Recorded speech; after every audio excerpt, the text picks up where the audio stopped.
नमस्कार, Khanapur live news पोर्टलमध्ये स्वागत। चापगाव मराठी शाळा झाली 100 वर्षाची, आठवणीचे विश्व पुस्तकाचा प्रकाशन सोहळा झाला थाटात। खानापूर तालुक्यातील चापगाव येथील मराठी सरकारी हायर प्राथमिक शाळा 100 वर्षाची झाली आहे। 1 फेब्रुवारी हा या शाळेचा स्थापना दिवस। या निमित्ताने माजी विद्यार्थी तथा पत्रकार पिराजी कुराडे यांनी संकलित केलेल्या आठवणीचे विश्व या पुस्तिकेचा प्रकाशन सोहळा आज रविवारी थाटात पार पडला। या निमित्ताने येथील दुर्गादेवी समुदायामध्ये आयोजित कार्यक्रमाच्या अध्यक्षस्थानी 100 गाठलेले ज्येष्ठ नागरिक माजी पैलवान बाळाप्पा दबाले होते। प्रारंभी उपस्थितांचे स्वागत संपादक पिराजी कुराडे यांनी करून शाळेच्या स्थापनेपासून आजवरच्या इतिहासाचा आढावा मांडला। आठवणीचे विश्व स्मरणिका प्रकाशित करण्यामागचा हेतू व त्यांनी प्रकट यावेळी केला। यावेळी झालेल्या कार्यक्रमात दीप प्रज्वलन माजी उपसभापती व माजी विद्यार्थी मल्लाप्पा मारिहाळ, मंडळ पंचायतचे माजी उपप्रधान विजय कडबी, निवृत्त PWD अधिकारी तुकाराम दबाले, सहशिक्षक परसराम अंबाजी, मलप्रभा हायस्कूलचे मुख्याध्यापक PB पाटील, गोदोळे हायस्कूलचे मुख्याध्यापक व माजी विद्यार्थी NM पाटील आल्लेहोळ, पांडुमामा पाटील आल्लेहोळ, पंच कमिटीचे अध्यक्ष नारायण गोदी, नारायण जांभोटकर, ग्रामपंचायत सदस्य मारुती चोपडे, MR पाटील, त्याचप्रमाणे हबापा गावडू पाटील, शंकर बेळगावकर यासह चापगाव देवस्थान पंच कमिटीचे सर्व सदस्य, माजी विद्यार्थी व प्रतिष्ठित नागरिक यावेळी उपस्थित होते। पुस्तकाचा प्रकाशन पंच कमिटीचे अध्यक्ष, उपाध्यक्ष, सदस्य, सचिव व सदस्यांच्या हस्ते यावेळी करण्यात आला। यावेळी झालेल्या कार्यक्रमात ज्येष्ठ नागरिकांना गोड देऊन शाळेचा स्थापना दिन साजरा करण्यात आला। शाळेला 100 वर्षे झाल्याच्या आनंदोत्सवानिमित्त गावातील काही 100 गाठलेल्या ज्येष्ठांना यावेळी पत्रकार तथा स्मरणिकेचे संपादक पिराजी कुराडे यांनी गोड खाऊ देऊन या शाळेचा दिवस साजरा केला। यावेळी देवस्थान कमिटीचे सर्व सदस्य, गावातील ज्येष्ठ नागरिक यासह पंच कमिटीचे सदस्य मुकुंद पाटील, शंकर दबाले, नारायण बेळगावकर, यल्लाप्पा गुरव, शंकर मारिहाळ, लक्ष्मण मादार, तुकाराम अंबाजी, हबापा केंचाप्पा बेळगावकर, हबापा मष्णू सुतार, संतोष कदम, यल्लाप्पा कदम, कृषीपतींचे संचालक सिकंदर सनदी, भरमाणी जिवाई, शिवाजी मादार, महाबळेश्वर गारशी, गणेश कदम, मारुती पाटील, वड्डेबैल, वामन मादार चापगाव यासह आजी माजी विद्यार्थी या कार्यक्रमाला उपस्थित होते। यावेळी झालेल्या कार्यक्रमातील काही क्षण।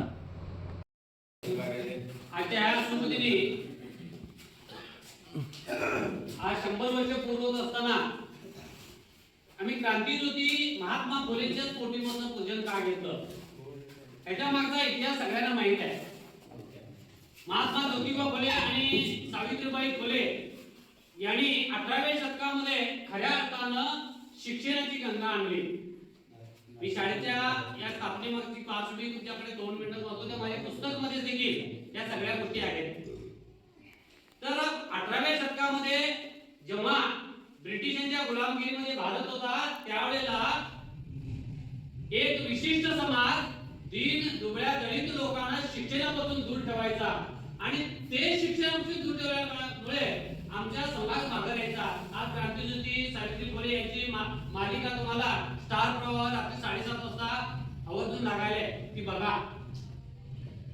तर शिक्षणाची गंगा आणण्यासाठी सावित्रीबाई फुले, ज्योतिबा फुले यांनी काय देशासाठी घडवलं याच्या मागचा फार मोठा इतिहास आहे। खरं तर आपल्या चापगावमध्ये 1926 मध्ये शाळेची स्थापना जेव्हा झाली, त्यावेळेला कोणी क्रांतिकारी चापगावमध्ये शाळा काढावी म्हणून क्रांतिकारी त्यावेळेला झाले म्हणजे कारण शिक्षणाची त्यावेळेला परिस्थिती नव्हती। पण ज्या वेळेला 20व्या शतकाची सुरुवात झाली, क्रांतीज्योतिबा फुले यांनी शिक्षणाची गंगा सुरू केली आणि तेव्हा खऱ्या अर्थानं समितीच्या शाळा सुरू झाल्या आणि गोपाळकृष्ण गोखले सारख्या महान योद्ध्याने भारतामध्ये गावागावामध्ये शाळा सुरू करण्याचं ध्येय घातलं आणि 1910 आणि 1920 या कालावधीमध्ये खऱ्या अर्थाने शाळांना सुरुवात झाली आणि त्या टायमाला मोजक्याच शाळा आपल्या देशामध्ये असायच्या आणि त्याच्यामध्ये बेळगाव जिल्ह्यामध्ये खऱ्या अर्थाने चापगावचा पहिला नंबर त्यावेळेला लागला होता आणि 1926 ला 1 फेब्रुवारी 1926 ला आमच्या शाळेची स्थापना झाली। पण ही शाळा कुणी केली, या शाळेच्या स्थापनेमागचा सूत्रधार कोण हे आम्हाला ज्ञात नाही। मात्र शाळा 1926 ला सुरू झाली आणि ती सुरू झाल्यानंतर या ठिकाणी ब्रिटिश काळामध्ये ही शाळा सुरू झाली। समितीच्या शाळाच्या नेत्यांनी शाळेचं नाव दिलं आणि शाळा सुरू झाली।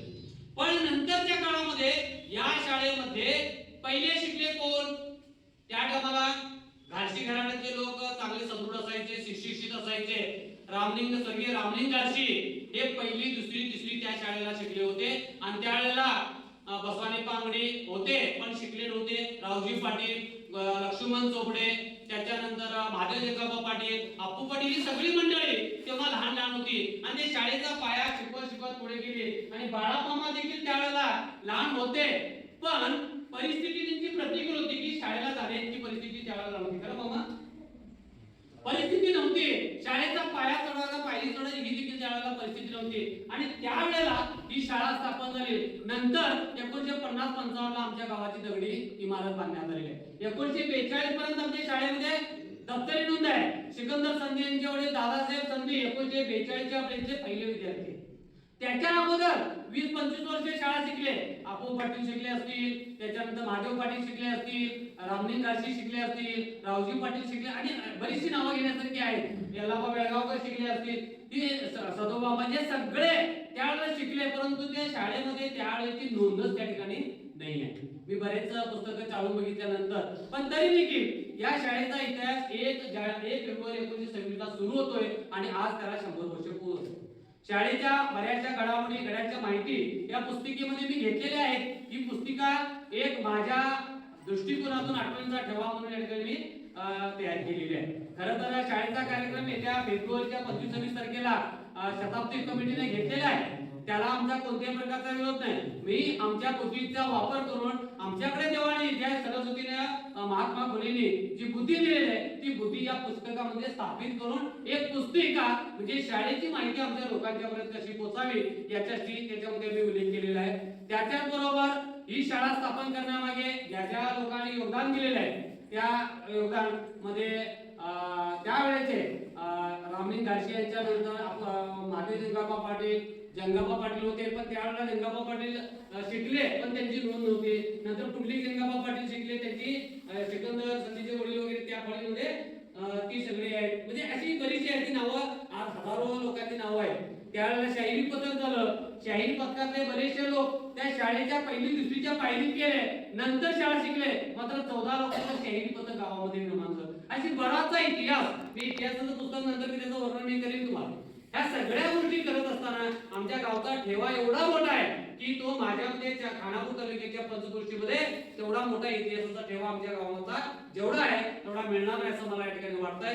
त्या सगळ्या नोंदी या आज आठवणीचे विश्व नावाची जी पुस्तिका स्मरणिका केली फक्त शाळेशी संबंधित मी या ठिकाणी पुस्तिका केलेली आहे. येत्या लक्ष्मी पंचकमिटीची इच्छा म्हणजे लक्ष्मी यात्रेची आमची तयारी चालू आहे. लक्ष्मी मंदिरचा उद्घाटन कार्यक्रम असेल किंवा हनुमान मंदिरचा कार्यक्रम उद्घाटन असेल, मोठासा कार्यक्रम करून परत एक 200 पानाचं मी पुस्तक लिहिलेलं आहे.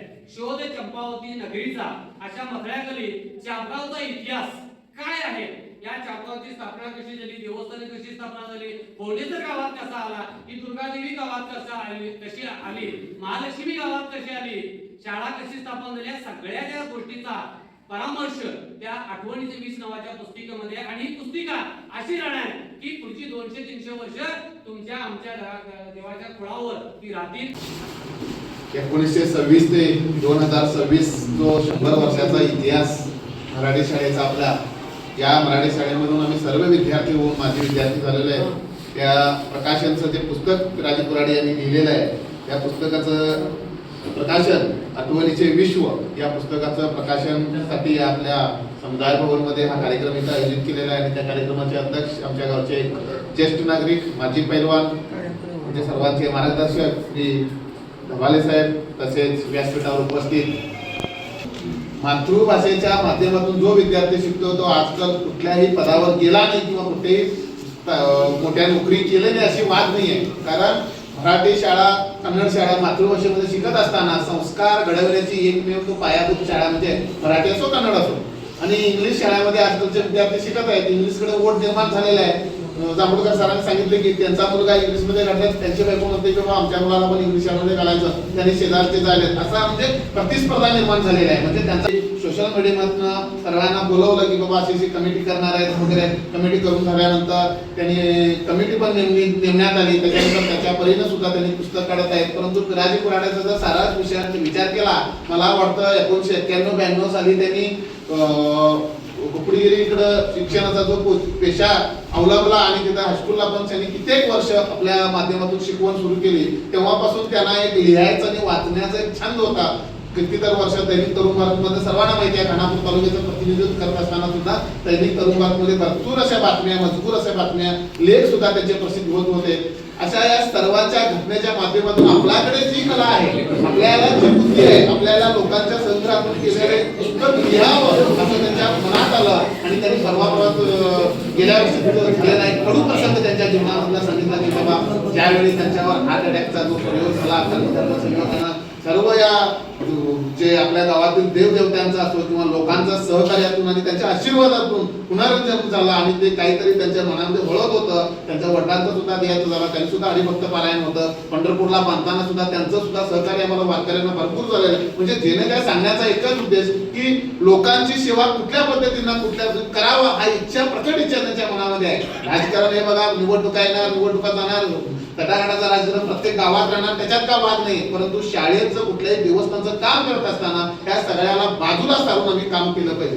कारण याच्यामध्ये शाळेमध्ये अजिबात राजकारण आणायचं नाही हे पहिल्यापासून सांगत होतं आणि 75 वर्ष ज्यावेळी झाली शाळेला त्यावेळेस म्हणत होते की त्याने सुवर्ण महोत्सव करूया म्हणून पिराजी कुराडकर सरांनी सांगितले, अंबाजी सरांनी की बाबा 100 वर्ष झाल्यानंतर करूया पिराजी, त्याच्यानंतर बघूया म्हणून. अशा चर्चा ह्या झाल्या 5-6 वर्ष घोळतच होत्या की बाबा पिराजी कुराडने सगळ्यांना जागा केलेला. कारण का एक शाळा आमची 100 वर्ष 1 फेब्रुवारी 2026 ला होणार आणि आम्ही कार्यक्रम करूया, पुस्तक करूया, एक मोठा कार्यक्रम माझी विद्यार्थ्यांना बोलूया, त्यांचे मनोगत घेऊया आणि मान सन्मान आदर सत्कार असा भरगच्च कार्यक्रम 2 दिवसाचा करूया असं पिराजी कुराडे पहिल्यापासून 5-6 वर्ष झाला संसद केला ना त्यानं. त्याच्यानंतर कर्मचारी संयोगानं आता सुद्धा कमिटी, शतक महोत्सवची कमिटी पण शाळा सुधारण्याचं काम करायला, त्याच्यात 20 लाखाचं काम सुद्धा आता शाळेचं चालू आहे. आणि मला वाटतं आजच्या माध्यमातून बघितलेलं 25-26 काय तारखेला शतक महोत्सव साजरा करण्याचा जो संकल्प शतक कमिटीनं केलेला आहे तो पण चांगलाच आहे, त्याच्यात काही वाद नाही आहे. कारण 2 पुस्तकं झाले, हा जर मनामध्ये कुणाच्या तर संशय असेल किंवा बाबा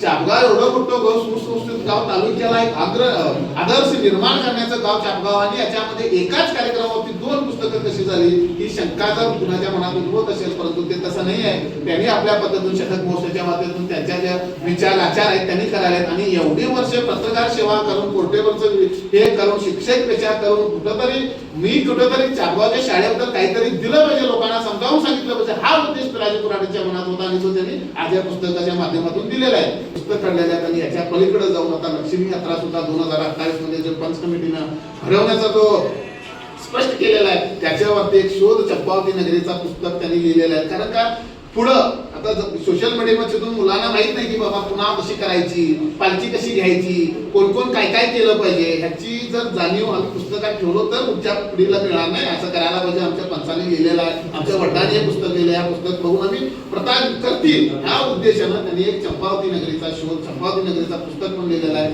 खास करून मी चंपावती शोध नगरीचा जो पुस्तक लिहिलं आहे, खास करून त्याचं अभिनंदन कितीही केलं तरी, कौतुक केलं तरी ते कमी आहे. कारण पुढच्या पिढीला एक तुम्ही आदर्श घालून दिला, एक कुठल्या पद्धतीने आम्ही गाव चालवलं पाहिजे हे सगळे आराखडे तुम्ही त्या पुस्तकातून तुमच्या मांडणी केला, त्याच्याबद्दल त्या पुस्तकाच्या बद्दल तुम्ही लिहिल्याबद्दल तुमचा पुन्हा एकदा मी धन्यवाद करतो आणि माझे 2 शब्द.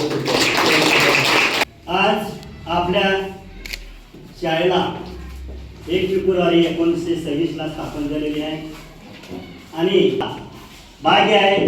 पिराजी साहेब म्हणत होते गेली 75 वर्ष झाली, तेव्हाच तुम्हाला म्हणत होता की सर शाळेचा कार्यक्रम करायचा आहे, करूया तेव्हा योग्य येतं बघूया. खरोखरच बघितला तर आज पौर्णिमा आणि दिवस चांगला खरोखरच त्यांनी निवडलेला आहे आणि हे त्याचं भाग्य आहे. आणि हा शाळेचा कार्यक्रम करणं म्हणजे अगदी शुभ दिवस आणि चांगला दिवस.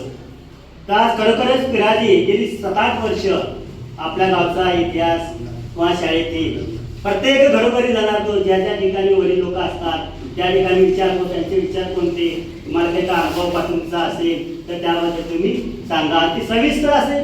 अशी व्यक्ती आपल्या गावामध्ये कुठेही कार्य करणारी नाही आहे. तर खरोखरच त्यांनी आपलं काहीतरी या जन्मास येऊन काहीतरी कर्तृत्व करून दाखवायला पाहिजे, हा त्यांचा ध्येय आहे आणि तो ध्येय सक्सेस होणारच. आणि हे जर होण्यासाठी त्याला परमेश्वराची साथ पाहिजे. खरं सांगायचं म्हटलं तर आपल्या चापगाव गावामधून एक चांगले पत्रकार त्याचबरोबर आता ज्यांचं नाव लेखक म्हणून जाहीर केले, त्याचबरोबर या भागामध्ये ज्या काही अडचणी आहेत त्या अडचणी सर्व जनतेसमोर आपल्या या 4 गावापुरता मर्यादित न राहता पूर्ण खानापूर तालुक्याबरोबर त्यांनी जे प्रश्न आहेत ते सर्व जनतेसमोर ते मांडत असतात. ते म्हणजेच आपले विराजी कुराडे सर पत्रकार. सर्वप्रथमतः मी आमच्या प्राथमिक शाळेच्या वतीनं त्यांचं सर्वप्रथमतः मी हार्दिक स्वागत करतो. मोठ्या उत्साहानं हा कार्यक्रम साजरा करत असताना एखाद्या शाळेची माहिती जर सांगायची म्हटलं तर त्या शाळेतून अनेक ग्रॅज्युएट निर्माण झाले, अनेक अधिकारी निर्माण झाले, उद्योजक निर्माण झाले, प्रगतशील शेतकरी निर्माण झाले. मात्र याच शाळेमध्ये शिकून एक लेखक तयार होतो अशी बाब दुर्मिळ वाटते. आणि त्या जर पाहिलं तर चापगाव हे एकच असं गाव असेल की त्या शाळेतून लेखक निर्माण झाले आणि ते म्हणजे विराजी कुराडे साहेब यांचं मी आमच्या शाळेच्या वतीने हार्दिक असं सहर्ष स्वागत आणि अभिनंदन करतो. कारण एखादं पुस्तक लिहिणं, गावचा इतिहास त्याच्यात मांडणं हे साधं सुद्धा काम नाही. त्याच्या पाठीमागे बरेच कष्ट आहेत, सगळी माहिती गोळा करावी लागते. आणि एखादं पुस्तक ज्या वेळेला एखादा व्यक्ती प्रकाशन करण्याच्या मार्गापर्यंत घेऊन पोहोचवतो तोपर्यंत त्याच्या पाठीमागे जे काय कष्ट असतात ते पुस्तक लिहिणाऱ्याला समजतं. ते आम्हाला शब्दामध्ये सांगता येत नाही. मात्र अशी चांगली कामगिरी केली आणि खानापूर तालुक्यामध्ये चापगाव गावचं नक्कीच नाव उंचावलेलं आहे असं मला वाटतं. आणि या प्रकाशन सोहळ्यामध्ये पुन्हा एकदा मी सर्वांच्या समक्ष विराजी कुराडे साहेबांचं सहर्ष स्वागत आणि अभिनंदन करतो आणि माझे 2 शब्द ठिकाणी म्हणजे त्यांच्या मनात जे होतं त्यांनी या स्मरणीकडून मांडलेलं आहे. जे व्हायचं नव्हतं ते झालं, त्याला कोण अडवू शकत नाही, कोणी करून नाही ठेवू शकता. जे व्हायचं आहे ते होणारच. ते झालेलं विसरून जायचं आणि पुढे कसं वागायचं हे प्रत्येकाने विचार करायचा. त्याचप्रमाणे अंबाजी सरांनी सांगितलंय की प्रत्येकाचा कल इंग्रजी माध्यमाकडे वळला आहे. याचं कारण दुसरं काही नाही. इंग्रजीमध्ये चांगलं शिक्षण मिळतं हे काही नाही. फक्त काय झालेलं आहे, प्रत्येकाचा इगो. त्यानं इंग्लिश शाळेला घातलं, मी इंग्लिश शाळेला घातलं, असं झालेलं आहे, दुसरं काही नाही. आतापर्यंत ह्या शाळांमध्ये शिकून आमचीच मुलं, ह्या प्रत्येकाची मुलं वरपर्यंत गेलेली आहेत की नाही. डॉक्टर झालेत, वकील झालेत, कोण राजकारणी झालेत, सगळं मिळतंय. पण फक्त काय झालं, मोठेपणा. त्यांना इंग्लिश शाळेला घातला म्हणून मी घातलो, एवढंच झालेलं आहे, दुसरं काही नाही. त्यांनी सांगितलेलं आहे की इंग्लिश मिडियमला जाऊन कोण वरच्या पातळीवर गेला का एखादं तरी उदाहरण देऊ शकता का? कोणीतरी नाही देऊ शकत. पण प्रत्येकानं आपल्या मराठी शाळेवर, आपल्या प्रायमरी शाळेवर, मातृभाषेवर प्रेम करा. आपली शाळा ही प्रगत राहणारच आणि अशीच प्रगत शाळेची व्हावी एवढी मी प्रार्थना करून माझे 2 शब्द संपवतो.